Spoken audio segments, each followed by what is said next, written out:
Hay herencias que caben en un sobre. Hay herencias que caben en una caja fuerte. Y hay herencias que caben en la guantera de un camión viejo que huele a gasoil y a cuero desgastado y a todas las carreteras que recorrió durante 40 años. La mía era del último tipo. Aunque tardé exactamente 3 días en entenderlo. Mi abuelo se llamaba Ernesto. Era un hombre de carretera en el sentido más literal y más completo de esa expresión. Había empezado a conducir camiones a los 19 años con una licencia recién sacada y un optimismo que según él mismo contaba era lo único que tenía en el bolsillo en ese momento. Había seguido haciéndolo durante 4 décadas. Había cruzado el país en todas las direcciones posibles, había dormido en cabinas y en pensiones de carretera y en algún caso sobre el propio volante cuando el cansancio llegaba antes que el destino. Era un hombre que medía el mundo en kilómetros y que tenía una filosofía de vida construida sobre una premisa simple que repetía cada vez que podía y que de pequeño me parecía demasiado sencilla para ser sabia. Decía que la carretera siempre te da lo que necesitas si sabes mirar mientras conduces. Que el problema de la mayoría de la gente es que van de un sitio a otro sin mirar lo que hay en medio. De pequeño pensaba que hablaba de paisajes. Con el tiempo entendí que hablaba de otra cosa. El camión era un modelo antiguo que Ernesto había comprado de segunda mano hacía 20 y tantos años y que había mantenido con una dedicación que muchas personas no aplican a cosas mucho más importantes. Lo tenía en un garaje en las afueras que visitaba con una regularidad casi ritual. Lo revisaba, lo ajustaba, le hacía las revisiones que correspondían y algunas que no correspondían pero que él consideraba necesarias. Le tenía un afecto que la familia observaba con la tolerancia cariñosa que se reserva para las manías inofensivas de los mayores. Ese camión tenía nombre. Se llamaba Ramona. La familia encontraba eso entrañable y ligeramente ridículo a partes iguales. Cuando Ernesto murió, una mañana de febrero con el frío todavía asentado, la familia se reunió con esa gravedad de los primeros días que luego va cediendo espacio a las conversaciones prácticas sobre lo que hay que hacer y lo que hay que repartir. Mi abuelo había tenido una vida ordenada en muchos sentidos, pero el dinero no había sido su prioridad y las cuentas reflejaban eso. No había deudas, tampoco había grandes ahorros. Lo que había era lo justo de una vida vivida sin excesos y sin acumulaciones innecesarias. La lectura del testamento fue una tarde de jueves en el despacho del notario. Estábamos los hijos de Ernesto, mis tíos Rafael y Soledad, mi padre, y algunos de los nietos mayores entre los que estaba yo. El notario leyó el documento con esa cadencia profesional que convierte cualquier texto en algo solemne independientemente de su contenido.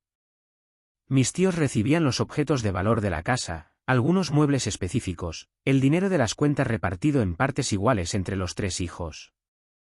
Cosas concretas, razonables, lo que cabía esperar. Y entonces llegó mi parte. A mí me dejaba el camión.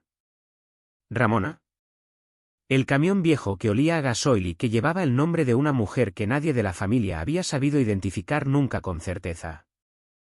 El silencio que siguió a esa parte de la lectura duró exactamente lo que tardaron algunas personas de esa habitación en decidir que podían reírse. No una carcajada, no algo cruel y abierto.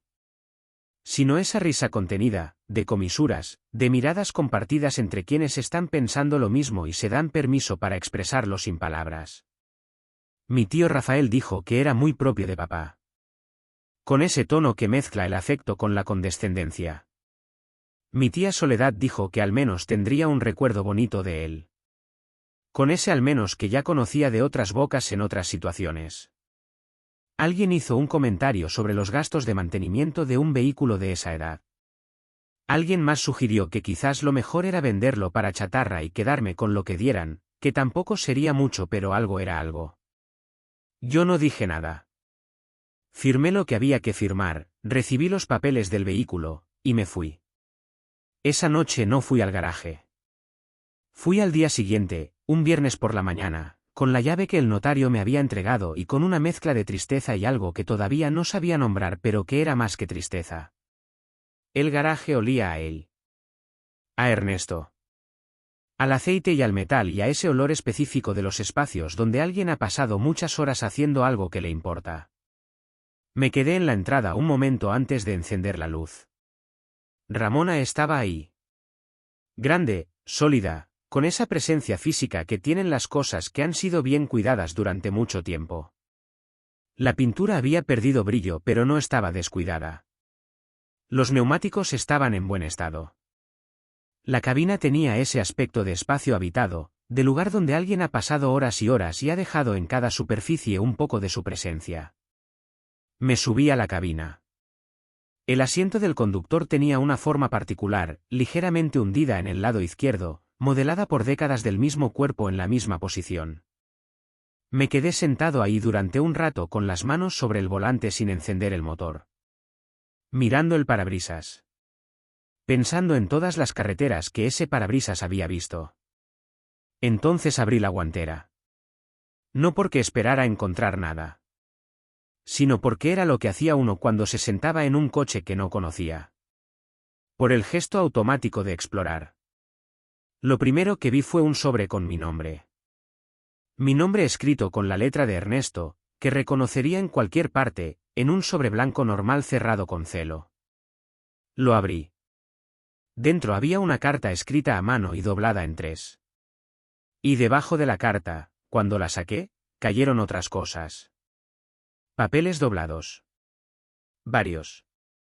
Con membrete de distintas instituciones. Leí la carta primero. Ernesto me decía que sabía que la familia se reiría. Que lo había calculado. Que había decidido que era mejor así porque lo que había dentro de esa guantera era para mí y solo para mí y quería asegurarse de que llegara a mis manos sin pasar por otras primero. Que me dejaba el camión no como consuelo sino como llave. Que Ramona siempre había guardado lo más importante y que hoy no iba a ser diferente. Que abriera los papeles con calma. Que los leyera todos antes de hacer nada. Que tuviera paciencia como él me había enseñado en las pocas veces que habíamos hecho el camino juntos. Que la carretera siempre da lo que necesitas si sabes mirar mientras conduces. Abrí los papeles. El primero era un documento de una empresa de transportes. Una sociedad que Ernesto había constituido hacía 16 años a su nombre y que yo no sabía que existía. Una sociedad pequeña, de las que no hacen ruido, con una actividad que había ido construyendo despacio durante años a través de contratos de transporte con empresas medianas de la región.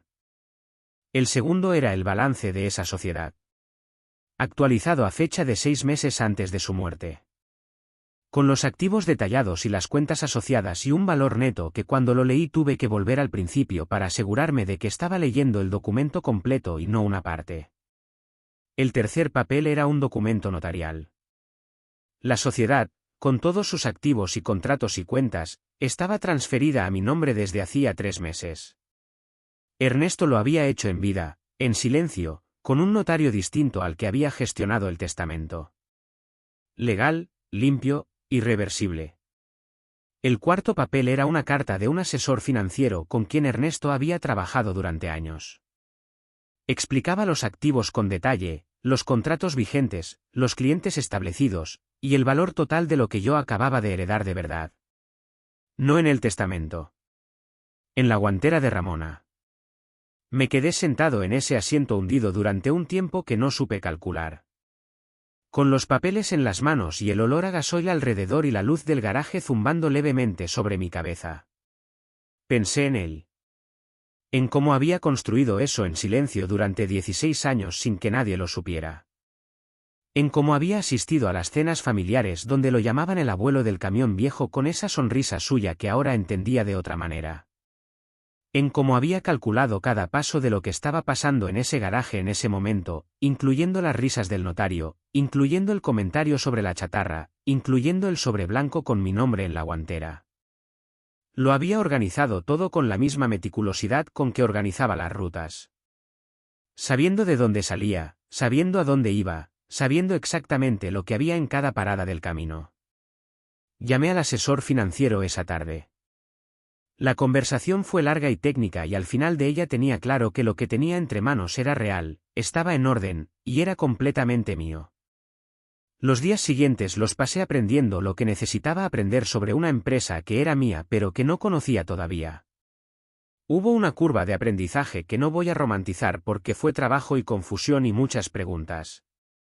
Pero la base era sólida porque Ernesto se había encargado de que lo fuera durante 16 años.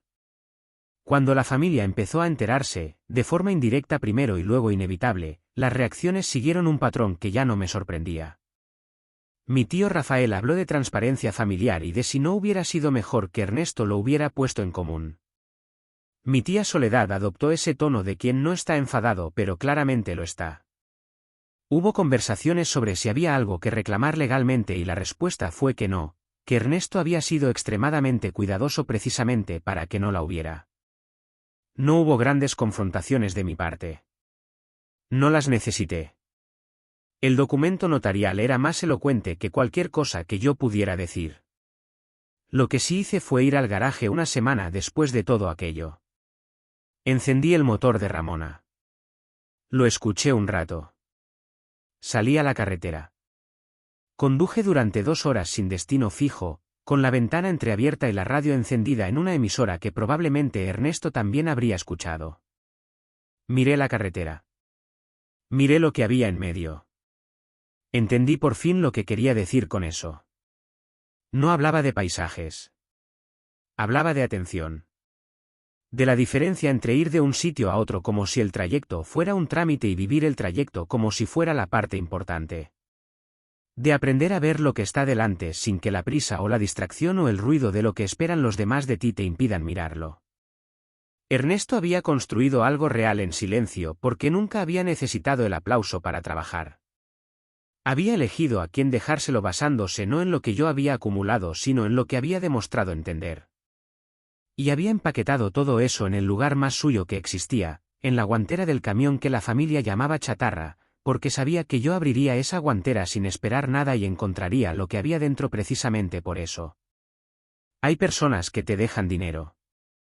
Hay personas que te dejan objetos. Y hay personas que te dejan una forma de ver el mundo que vale más que cualquiera de las dos cosas anteriores. Ernesto me dejó las 3. La carretera siempre da lo que necesitas si sabes mirar mientras conduces. Ahora sé que tenía razón. Eso es todo. Gracias por escucharme.